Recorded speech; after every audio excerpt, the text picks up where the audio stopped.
Oh, man. Oh, Matt. This is one of those episodes where our predictions turned out to be correct. How come our correct predictions are never about happy stuff? I mean, this would be a very different show if that were the case. Yeah, in this case, we looked at a thing called Sesame credit. And it's a social credit score. It's a social credit system that exists in China. And we saw a slippery slope, I think, as we often describe. We saw it. And man, if we didn't ride down that thing. Yeah, agreed. So what you're going to hear about today is it's an older episode. It's one of our classics.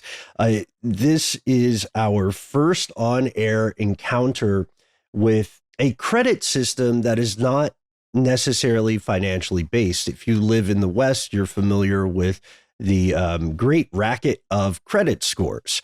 And almost everybody you know has had a not great experience with the big three credit companies. It's a system that has a lot of problems, but is arguably necessary. The government of China extended this to the idea of a kind of credit rating for your status as a citizen in that country. And as we recorded this episode, the Sesame credit system, as it was being called at the time, was opt-in. At this point, there's nothing officially like that in the U.S. Yeah, officially. We just, we police ourselves via social pressure on social media. But it is weird to think about it. The way you're talking about credit, Ben, you know, it's not like the credit system here in the U.S. is opt-in. You're just a part of it. As soon as you want to, you know, do things and buy things and have things in the West, you have to have a credit score. You get one. They kind of just assign it to you. And I don't know, I'm just waiting for that to officially happen here in the US. It feels very soon. What are we talking about? You're about to see.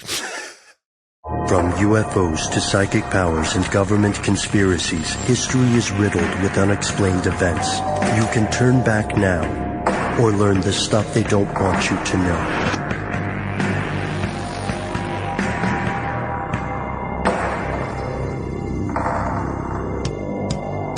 Hello, welcome back to the show. My name is Matt. My name is Noel. Ni hao, my name is Ben. You are you. This is stuff they don't want you to know. Did you guys ever see the video or the film Saw? Any of that franchise? I did, the first one. I'm aware of it. I never saw it, but I did. I know. You didn't see Saw? I didn't see Saw. No, I did not. Or I have not yet. But the antagonist in there is, if I recall correctly, is always saying, let's play a game, or would you like to play a game, or something like that. Mm-hmm. Is that correct? Something to that effect. Well, people have taken his idea and just ran with it, aside from the torture part. They liked everything but the torture. And we'll start today's podcast with a basic concept, a pretty neat one that all three of us here in the podcast studio and you out in whatever your neck of the global woods is have probably encountered. And that is gamification. This is a fun idea. I happen to personally like it for certain things.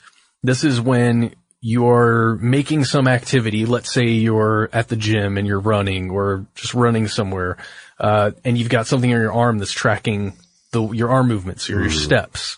That's gamifying. If I'm trying to get a certain number of steps in a day, or it's going to give me some kind of reward if I achieve that number. Right. And it could be something as, as immaterial as just points are on a pinball machine. Sure. Like contest. Yeah. But then you get a high score. Or it's like an app to quit smoking.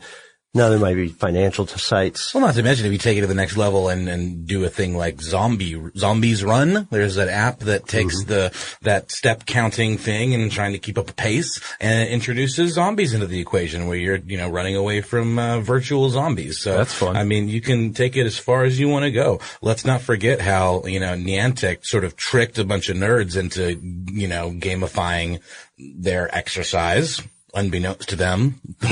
And with the Pokemon, chase those Pokemon. You're going to get some steps in. You got to hatch those eggs, right? Gamifying your GPS. So according to the University of Pennsylvania, and here's a pretty good basic definition here, gamification is the application of game elements and digital game design techniques to non-game problems. Like we said, exercise, self-improvement, financial management. There's pretty compelling data that gamification ups individual engagement, by which we mean like sustained participation in several different areas. To sum it all up, and our pal and erstwhile guest host Jonathan Strickland has a pretty good episode about this on Tech Stuff, which we recommend. To sum it up, gamification is messing with your brain. It's affecting your reward centers. Our brains don't necessarily differentiate between a useful reward and the feeling of being rewarded. Achievement unlocked. Exactly. Achievement unlocked. And so this provides several things. There's an emotional relevance to learning because it turns out our brains are better at remembering stories. We remember things if we feel like they matter emotionally. Or if we can fit it into kind of a narrative that there's sort of a beginning, middle, and end, that end being your goal, it's just much easier to sort of internalize and sort of become a character in the story, so to speak. Yeah. And when you are able to kind of cram yourself into this narrative and earn those achievements, get to that end point, what it does is it triggers dopamine receptors and it creates this reward system with positive associations with learning. So it's kind of a win-win. Right. Yeah. Makes you feel good and good things happen for you. Yeah, and that's not the only chemical that will be involved. There are all these other feel-good chemicals, two very important ones being, serotonin, of course, and endorphins. Well, this is why I have to level up. I always have to level up. No matter what time it is. It doesn't matter if it's 3 a.m. Got to get that next level because it's important. And you probably, of the three of us, have the most experience. You're probably the best gamer. Well, I don't want to offend you. Not best. Are you what one might describe as a level grinder? Oh, I am such a grinder for levels, for any kind of upgrades. If I've got a character, got to upgrade it to the max. And there's been a lot of research put into gamification of these various different aspects. How do we make it, how do we make people feel like they are having fun when they are accomplishing either something that benefits them or benefits us, whomever they might be in this case. And now for something completely different. Well, kind of. China. So China has, let's talk about the relationship between the government and the people. One of the biggest concerns historically for any state level actor, which could be anything from, Normandy back in the day to ancient Khmer civilization, right? To Mesoamerican civilizations. One of the primary challenges or things that the state infrastructure needs to address is how to maintain stability. And stability ultimately means the security, safety, and acquiescence of the people to being governed. The relationship between the government and the people in the country of China has had it's definitely ups and downs, and it's no secret that the ruling party of China works assiduously to maintain stability across a very diverse population. China has a lot of the ingredients that, historically speaking, have been signs of a brewing revolution, and we can walk through a few of them right now. Yeah, not to mention that it is a massive population. It's also a population of young, unmarried males, largely, and this is due to the gender ratio skew that we've seen because of the cultural practices, and the one-child policy of growing cynicism over corruption in the government, because more and more people, as the internet has come around, are finding out about it. And you could say that about most countries. Mm. Yeah. There's accelerating inequality. Again, sounds familiar to a U.S. citizen sitting here in this podcast studio. Not to mention all the different regions that are basically at odds with one another. Tibet, Western provinces, the persecution of various ethnic minorities. Mm-hmm. It is a hotbed of negativity in that country a lot of times. Because, yeah, it's definitely a hotbed of tension. And just to put this in global perspective, the estimated population of China in 2014 was 1.39 billion. Yeah. That's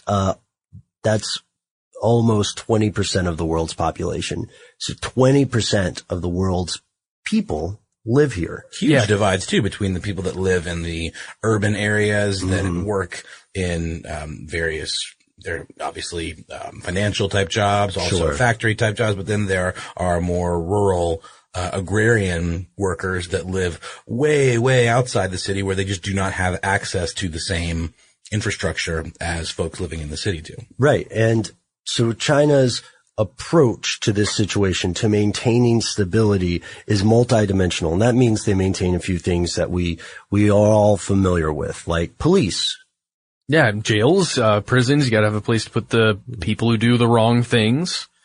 They also have paid informants who go around to get information about other people who do bad things. Which isn't surprising considering what a stronghold the government has on pretty much any form of outside information. And they have their, state-sponsored news agency, not in the same as the BBC, but much more of a comes directly from the government, Right. It isn't always entirely accurate, let's say. Right. And compensation for deaths or tracking these dissident groups, and a dissident being, like, as Noel pointed out, can be widely defined. Informal security forces or goons.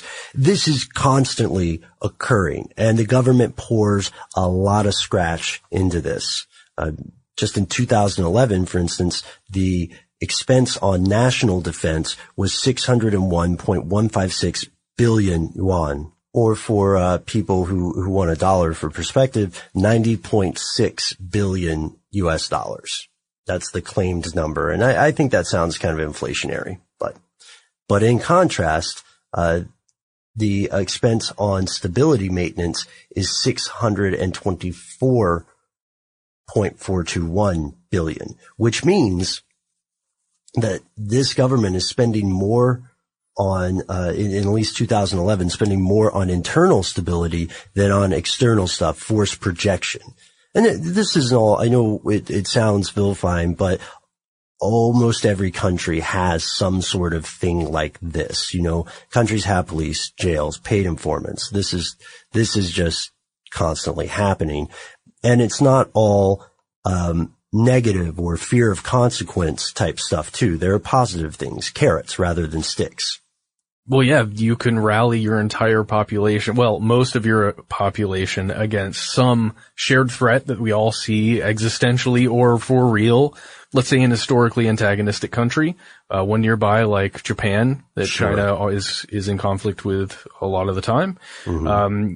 They can also provide propaganda to rally the population for China's historic regional importance, global ascendancy. So enforcing the idea, like, we are all one entity. We're all part of this one collective thing.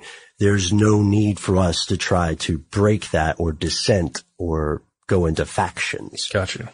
And perhaps one of the final carrots rather than sticks is the assurance of widespread economic improvement, continual economic growth. Essentially the argument, this government is worth keeping around, even if I'm not particularly happy about one thing or another, because it is good for me financially. But in addition to consistently using these long established methods, which are, again, common throughout the world, China's not the bad guy here. China has embraced cutting edge technologies. Yeah, they're using vast internal surveillance online, like looking at all of the internet activity in the country that they can possibly see, looking at or listening to telephone calls using the metadata, a lot of the same things that, again, we do in the US, just because that's my personal frame of reference. They're also restricting access to information via this thing called the Great Firewall. It's referred to as the Great Firewall. Mm-hmm. It's the restriction of Google search terms, right? Anything that you search online, you're not going to find certain things. Tiananmen Square massacre comes into mind. Well, there's another thing that's interesting. As a side note, one of my old professors, I used to love talking about this, where I think we've mentioned the Great Firewall on this show before, but every so often, if you're using the internet without a proxy or something in the country, then the internet police will pop up, not because you're doing anything wrong, just to remind you that they're here for your safety, so that you don't hit a malicious website. And the thing that was always interesting to my professor was that their eyes were blue. Whoa. I don't know why he brought that up. Is it like a fun little animated avatar, like Clippy? It kind of is. I don't know if it's animated. It might be now at this point. But, as Steve Jobs liked to say, there's one more thing. But first, a word from our sponsor.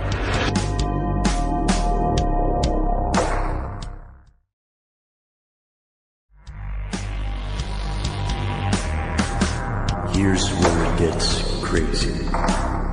Enter Sesame credit.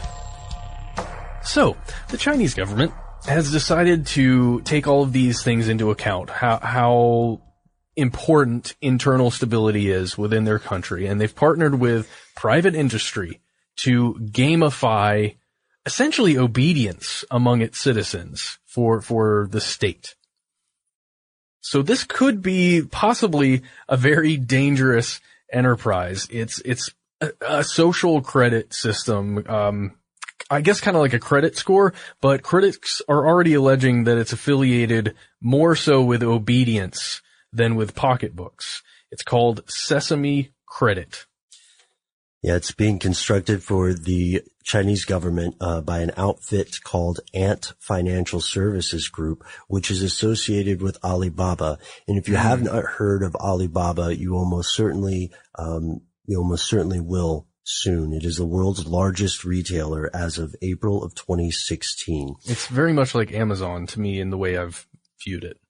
Yeah, and Ant Financial, this is a bit dry, but this is very important for you to know, especially if you plan on living in this country in the next few years. Ant Financial operates what's called the Alipay payment platform. So Alipay is a third-party platform, and it doesn't charge transaction fees. It's partnered with MasterCard, Visa, all the big hitters financially. In 2014, Alipay handled almost half of the online payment market of China. Wow. So that's half of 20% of the world's population, right? Or at least the internet active, right? Mm-hmm. And so this means that Sesame Credit is able to pull data from these online purchases or transactions. It can go to Ant Financial, and then it can go into Sesame Credit. The concerns here are pretty much already apparent, but we do have word from the official spokespersons or spokespeople for Sesame Credit who say, essentially what this does is only associated with that it will not pull from social media platforms. And we have a quote about that too. So according to spokesperson Miranda Scheck, Sesame Credit tracks, quote, financial and consumption activities of users. But materials published on social media platforms do not affect our users' personal Sesame Credit score. So essentially we'll see every time that Ben buys the next, gallon of blood or whatever, but we won't track how many pictures he posts of him with drinking gallons of blood. Yeah. Right. The thing is, opponents remain skeptical of this claim, and here's why it's dangerous. Do you guys want to do a hypothetical thing? Oh God, yeah. You know that's my favorite thing to do, Ben. They scare me. Well, yeah, because you're the example of this one. Okay, let's say that you are. Let's give him a different name. Can I be Drogon? If it please you. All right. Well, please, if Drogan. Noel's greenlighting it, then I say you are Drogan officially. So Drogan is a pretty stand-up citizen, right? You're not politically involved. I mean, you could describe yourself pretty easily. Yeah, I'm not really politically involved. You guys know that. I don't like to stick my nose in those kind of places because I feel like it's not my place.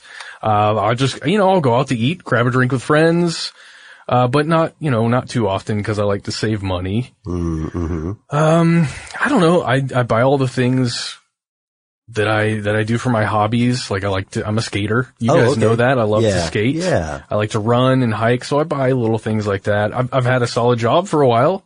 I'm married. I've got a kid on the way. You should see my Alibaba account. I've got so much baby stuff on there. Yeah. Right. It's pretty insane. I'm a little worried about that, but it's good. I'm a good citizen, right?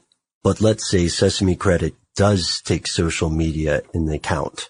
If that's the case, then when Drogan posts a link to a censored news site, it could affect his Sesame Credit score.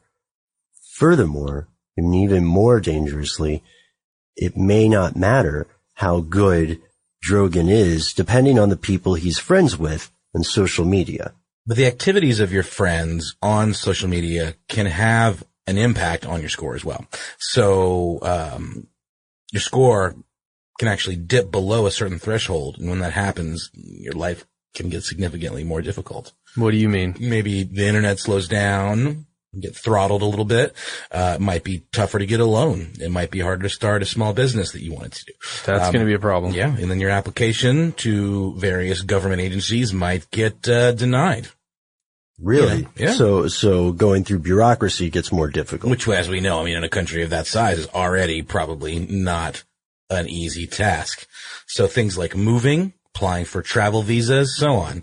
That means that there's a system that relies on social pressure, but is introducing these incentives to the public to self-monitor as people want to take advantage of having this good Sesame credit score and then avoid the consequences of having a crappy one. So maybe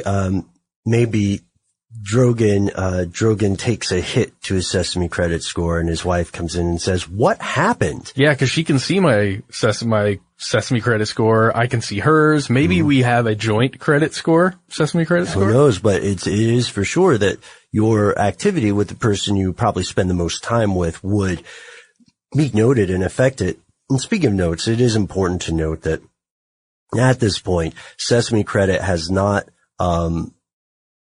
rolled out any penalties for a low score, and official sources state it will not include penalties for a low score. And right at this point, let's just stop and what do you guys think of this? This idea of a state rated agency. It feels like something out of 1984 to me. It really feels like the kind of thing that on the surface might feel fun, but the deeper you get into it, the more you realize that you're kind of being duped into allowing the government to have even more control over your life than they already do. So what if, for instance, Drogan wants to start a small business and he knows that if he gets his number up to a certain threshold, he will be able to get a loan much more easily. So he reports one of his neighbors for something, which may be true, maybe not. And then that participation makes him more of a model citizen, more of a trustworthy citizen. And then boom, his score goes up. Would the possibility is there. The spokespeople for Sesame Credit have said explicitly that they're not checking social media and that this is an opt-in system, but it is possible to incentivize essentially a place where people, instead of reacting out of fear, are reacting because they see themselves bettering themselves, right? They see it as bettering themselves. I know this might sound sort of paranoid on our parts, and this news has been around for a few years, but there's one other fact that really gives some sand to our concerns here, and we'll get to it right after a word from our sponsor.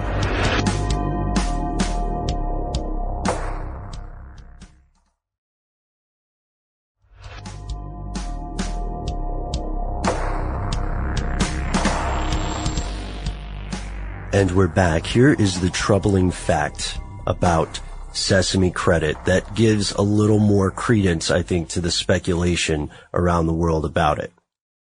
It's opt-in for now, at least until 2020, when it becomes mandatory for every citizen of the country. Yeah. So I'm trying to imagine it happening in the United States. Let's say the federal government creates their version of Sesame credit. It is. It's called Pokemon. Okay. No, but I'm being serious here. Sure. Something more transparent, because there are also pretty compelling arguments that the alphabet agencies take credit score and social connections on Facebook into account. So. Yeah, they do a full LinkedIn on that sucker. And I'm trying to imagine opting into something like that and going, yes, I want to see how good of a citizen I am, and I want to be a better citizen and do all the right things for that. I feel like this country, this is huge generalization, but I feel like the individuals in this country believe in individualism so much that may not be attractive. I don't know. And that's complete speculation and from my own personal view. Well, but on the flip side of that, though, not to overgeneralize, but it does feel like that the culture in China has much more of a focus on collectivism versus individualism. So I could see how something like this would take off without having to be mandatory. Yeah, and there's also one party, right? So in the U.S., as the federal government changes hands from one party to the next, how does that change? Or from what I like that you say changes hands. Yeah, exactly. Well, it's the same hand going into a different puppet. Right. But that's a good point. So yeah, these things happen by degree, right? Facebook didn't come out and say, let us do these horrific things to you or to your concept of privacy. They just said, hey, you can hang out with your friends from college online. Create artificial scarcity, artificial sense of exclusivity. So there are very smart things happening here, because one, it's opt-in, which means the original group will be self-selecting people who want to have a Sesame credit score, want it to be high, want people to know about it, and perhaps may even compete to achieve a better score. And then if those people are seen, doing quote unquote better in life and society, then having a Sesame credit score will, probably become more desirable. Well, and who's to say that the government doesn't take one of these cases and turn it into like a poster kind of situation where they're like, hey, look at this family here. They went full bore on the Sesame credit, model. They got rid of all their friends. And now they're thriving. Don't you want to be like this family? I mean, I don't know. And how will it affect younger people who are in the dating phase of life, looking for some kind of spouse, whether that's, a husband or a wife. And then they also said, according to a BBC article, that the company does not hide that it judges the types of products shoppers buy online. So someone who plays video games for 10 hours a day would be considered idle. Someone who frequently buys diapers would be considered probably a parent who is on balance more likely to have a sense of responsibility. That comes from Lee Yingyong, Sesame's technology director. Wow. And this idea that gets so much more granular with those, though. You know what I mean? Yeah. Like these categories that we're talking about now are very broad, but as we know, with the way even our data is used, and mined. Oh, yeah. Think of the possibilities of all of the specifics you could find out about somebody with unfettered access to their feed, that they're streamed, everything that they're putting online. Yeah. Which diapers did they buy and at what time? Exactly. Privacy is not endangered. Privacy is extinct already for the vast majority of people who live in developing or developed nations. Privacy, I submit to you, is one of the new currencies of the very well-to-do, right? The people you don't see in pictures, the people who are a name in a who's who of so-and-so. And very soon water will be one of those things. Oh, I hope not. I hope water will be on all the time. Is it sustainable? That's a good question. And maybe for a different day. It makes me think of what's going on now with the water in Rio de Janeiro as they prep for the Olympics. Don't open your mouth.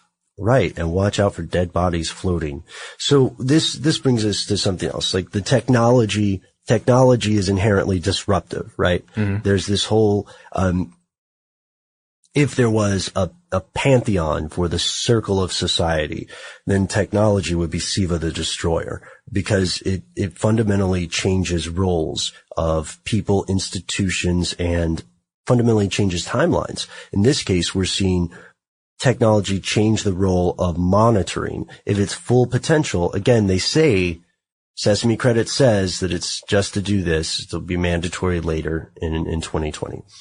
But its full potential is crystal clear. Yeah. It's paving the way for the people of a country to become the police of a country.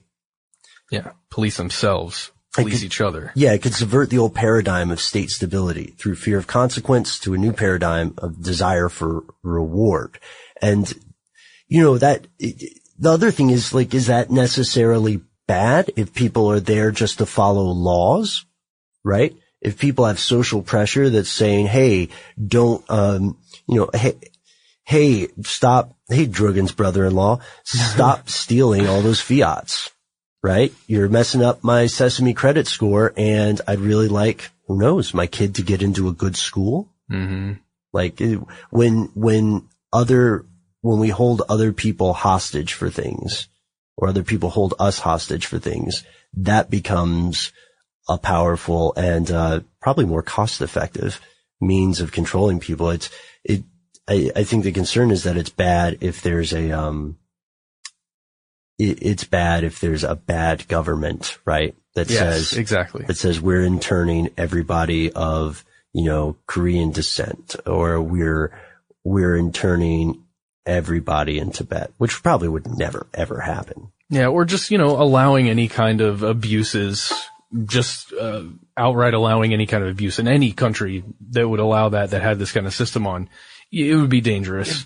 It reminds me of David Eggers' book called The Circle that I've mentioned before. Mm-hmm. There is a version of the internet that exists in this novel where you can no longer be anonymous on the internet anymore. And that in and of itself creates this democratization of the internet where, you know, if you're not willing to stand behind your trolling and, you know, have your name and ID number visible to everyone, then you're not going to do it, right? Mm-hmm. So it eliminates a lot of the negative aspects of the internet. But it also, like, you are tied to this account for life, you know? And I could just see an escalation of this being like, this is your social currency. This is your identification.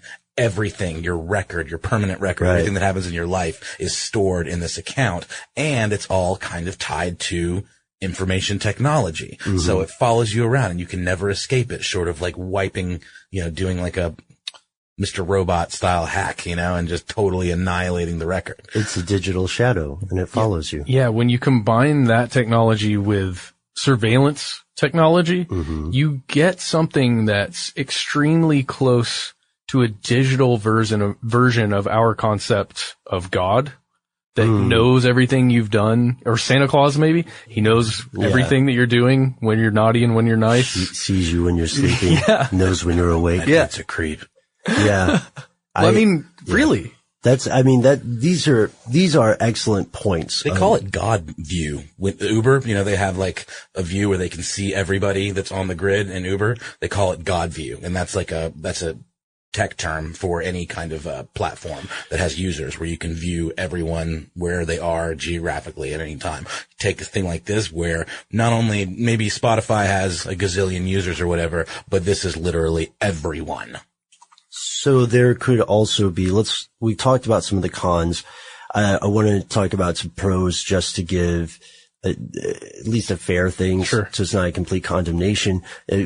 One of the pros, for instance, could be the ability to see a problem brewing before it does. And I don't mean necessarily like a descent, but to see the thing it's doing is it's giving a wider view. It's giving that Uber God mode, right? But is it explaining why something happens? If people are maybe there are people who are purchasing less of at some frequency, right? Mm-hmm. And they're concentrated in this one region or this area. Well, maybe they're purchasing less stuff overall, and that drops their Sesame credit score, but the reason they're doing that is because the factory in the area that everybody worked at closed or is closing and has been laying off workers. And this is something maybe that the larger scale government would not have been aware of in enough time to help, right? I can see that. Or maybe there's maybe there's something that changes with disaster. The thing is, the world is so dynamic, and it's difficult to imagine a system nimble enough to accurately represent that without, breaking millions of eggs to make an omelet that may be an abomination. And the issue with this, in my mind, is that we must always be cautious of hard sells. This is entirely my opinion, but usually when someone has an act now thing, they say, here, do this, you have 24 hours, or do this, you Sounds have familiar. 3 minutes. And again, one worrying thing about this is that it is a hard sell. It is inevitable. Currently it is an opt-in, but it is mandatory within the very near future. 2020 may sound or like a long way away or look like that on paper, but it's coming much, much faster than it might feel. I could have sworn the stock market just crashed a little while ago, but that was almost 10 years ago. And as William Faulkner said, the past isn't even over, right? I'm paraphrasing. But with this, it may be inevitable. Another question, is the U.S. already doing this? Is the European Union already doing something like this, but much less transparent? And if so, should we applaud a country that is at least putting out a beta? Yeah, having a modicum of transparency.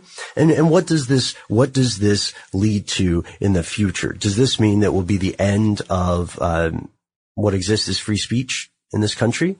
Does this mean that free speech in the country in which we reside is already, monitored? I mean, of course, granted, free speech never was meant to mean speech without consequence. And we've always been monitored since we've been able to communicate online. Yeah, that's true as well.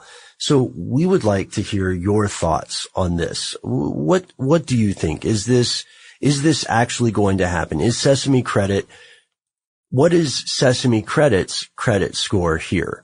Is it trustworthy enough that it will not, for ideological or dare we say moral reasons, begin to also vacuum in social media data? Will it be just a motivating factor for people to work out more and like gamify the way that smaller scale apps have done? Or is it something different? Is it when it becomes mandatory in 2020? My question is, what will it be in 2025? You know what I mean? What will it be in 2035?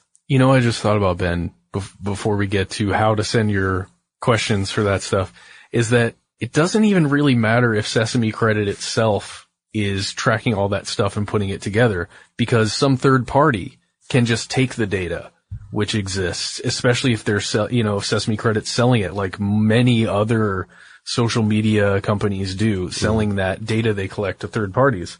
You can just combine it all and then have another company that's essentially like a social blade or something that's just collating all the data. Ultimately, it may not matter even if they say, okay, mandatory, that's kind of crazy. We understand how that would make us seem disingenuous or less trustworthy than we actually are. It will always be opt-in, right? The same way that Facebook is. But there's a problem of saturation that occurs, because if you have never signed up for Facebook and all of your friends have, and they have sent you an email, right? Then Facebook knows there's someone who has your email address. They may not know as much about you as they want to, but they probably already know more than you wish. You may have heard stories before of people who found that there was a dummy Facebook account, a digital parking space waiting for them, and they had never logged in. This could be the same kind of problem. After a certain threshold, if there are enough people that are in this kind of situation, then there will be connections that are unintentional, right? And that is not a conspiracy theory. That is a real thing that can happen with any sort of social network, right? Especially if the people in the social network interact in person, go places with their cell phones, right? Take pictures in different places while you were at the party with 3 different friends who are unconnected somehow, but they all end up, connected Play online. Pokemon Go or whatever the equivalent of a GPS game is with facial recognition as part of the thing, then this is all happening live. This is live fire. This is, you guys know I'm hesitant to cover ongoing events. This is just an upcoming thing. Yeah. So there's a huge disclaimer. Like it may not, who knows? It may not happen. It may just collapse on itself and become vaporware. I think it's interesting that you referred to it as a beta test because, that's exactly what it is, but it's a very unusual beta test for sure. So what do you think, folks? Do you think this is on balance a good thing, a bad thing? As one of our coworkers, Scott Benjamin, is wont to say, are you for it or against it? He does say that. And we'd like to hear your opinion and why. And if you feel like Sesame credit has been vilified because of the potential for misuse, we'd like to hear a good defense of this. It would make not just us, but many of our listeners and many of the other folks around the world, ecstatic to know that this was all alarmism and panic. We're not saying it's happening now. We're saying that it's possible. And we may well be being a little bit alarmist and panicky, to be fair. How so? I don't know. This is the kind of thing that's sort of like catnip, for getting the brain kind of twirling around. Like, what is the worst case scenario? What is the most nefarious way this potentially well-meaning program could just spiral out of control into the depths of Black Mirror 1984 Fahrenheit 451 territory. It is that kind of thing to me, but it doesn't necessarily mean it has to go there. Right. Yeah. It doesn't necessarily mean it has to go there. They're like, it's probably going to go there. I was going to say the worst analogy. It's like just because a car hits a pole and bursts into flame doesn't mean that people are going to be injured if they're in it. It means they probably will be. And chances are they're going to be incinerated. That's a very unfair comparison for me to make. I'm not implying that this is a car accident, but it is interesting. It does show, it shows this increasingly profound role that technology is playing here.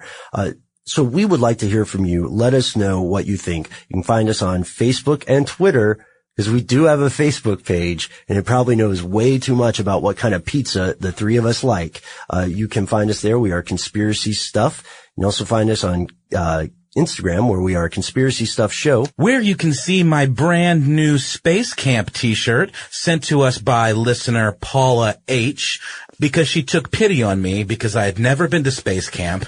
It had been a dream of mine ever since I was a little Nickelodeon-loving child watching Double Dare and seeing that as the grand prize, the end-all be-all of my childhood dreams dashed. Well, she put them back together, picked up the pieces, healed my childlike soul. And Thank you. You took a great picture. I appreciate it. That. That was genuine. Day. That was genuine joy and appreciation that you saw there on this bearded face. So thank you, Paula H. Yeah, and you know what? Matt and I owe you a thank you for that as well, because Noel's enthusiasm was palpable. Brightened everybody's day. I was out of the office somewhere and you texted me. And so I just immediately poofed back into that circle to see the shirt. That again, listeners are the most important part of our show. And every time we say that, we like to demonstrate that with a little thing we call Shout Out Corner. Our first shout out today goes to Jonathan West, who wrote to us on Twitter. He let us know about the Panama Papers movie that's coming to Netflix. I'm excited about that. That was a great episode, in my opinion, guys. Don't mean to toot our own horn, but I enjoyed that episode because it's okay, man. Give a little horn toot. Well, it gave a real window into a world that we kind of knew was there. We did know was happening, but we got to see the details. Let's see. It's a book that was written by investigative journalist Frederick Obermeyer and Bastian Obermeyer. Interesting, similar last names there. But yeah, thank you, Jonathan West. We're definitely going to be checking that out. Next, we have one from Arik Comstock via Facebook. Arik manufactures paint robots. Quote, my robots have no AI, which I believe is a good thing, but they can see. They can see colors, and they can see when something is near to them and how close someone is to them. I find my job extremely interesting watching the advancements that happen at my company, but I'm also glad they are taught by a teach pendant. A teach pendant. I don't know this term. And also that they are creating a lot of jobs in the field. Teach pendants are really interesting. I had to look them up. It's how you teach a robot to do things, right? So inputs. You give the robot certain inputs, kind of if, ands, those kind of things. And it learns by what you tell it to do. That's it. That's how it knows. A sequence of if then. Yeah, it's not learning. Is that how they teach those robots on the radio how to rap? Yep. You are so proud of that joke. Makes me happy. But I probably got that wrong about teach pendants. Write to us. Teach us about teach pendants. Yes, and our next shout out comes from Callie Lipke, who says, I just found your podcast while on a 4-hour road trip. Now I listen at work. I've been really disappointed that you don't have an episode on Benghazi. Would love to hear one on that.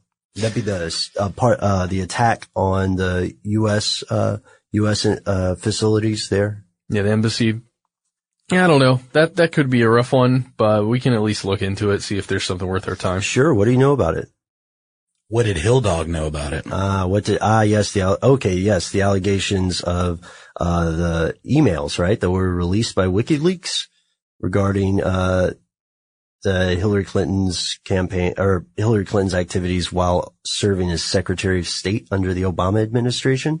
Yeah, response times to when everything was going down. There's a lot of stuff there. This whole thing seems to have been taken up by the right side of the U.S. government as like an attack. So I don't know. It might be a little too sensitive. Right. Yeah. I have not been as educated on that one as I should be. So I'll look into that and learn more. And, who knows what we'll find if we dig deep enough. So thank you so much for writing in, Callie. That concludes our...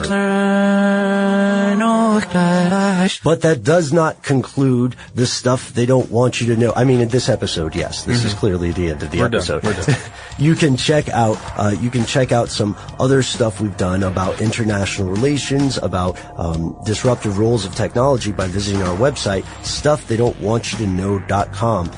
And that's the end of this classic episode. If you have any thoughts or questions about this episode, you can get into contact with us in a number of different ways. One of the best is to give us a call. Our number is 1-833-STDWYTK.